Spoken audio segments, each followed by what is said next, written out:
በእያንዳንዱ ስቴፕ እንቅፋት ተፈጥረና ባለመሳካቱ ተከሳለ ድንገት የተረጋጋ ሁኔታ ከተፈጠረ በተለየ መልኩ ጎዳለሁ ብሎ የሚያፈል ከግርግር ብቻ እንደሚያተርፍ የሚያምን ኃይል አለ። አስቀረት ይቻል ነበር አብሮ እየዶለተ ብሎ ግን መሬታችን ተይዟል ደሞ ብሎ ሚዲያ ሲያገኝ ይከሳል። እኛ ለምንበት የሆነ ነገር ተደረገ መንግስት አስረክበው መጡ እና የሚሉት ወሬ አለ። የምን መንግስት ተፈናቃይን መልስ ሲባል ተፈናቃይ በወታደር እጄ ካልገባው ብሎ ሆን ብሎ ያደናቀፈው ሰው ተፈናቃዮቻችን እየተሰቃዩ ነው ይላል። እውቅናን በተመለከተ ያለው ሁኔታ ምንድነው? ፓርቲ ሰራዊት የለው በቃ የህወሓት ሰራዊት ስለተባለ የህወሓት ሰራዊት ይዤ ልቀጥላለሁ ሊሆን አይችልም።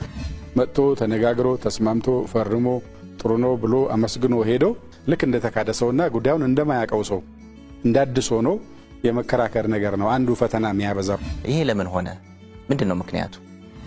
አዲስ ጽሁፍ ማንበብ ያልቻለ ሰው ድሮ ያጠናትን ነገር ይዞ ነው መቀጠል የሚፈልገው። ቃላት ጭምር ሳይቀይር መኖር ከቻለ ለአሁኑ ትውልድ ኦብሶሌት ነው፣ ምንም ርባና የለውም ማለት ነው። አዲስ ፓርቲ ያዋቀራችሁ ነው የሚባለው ምን ላይ ደረሰ?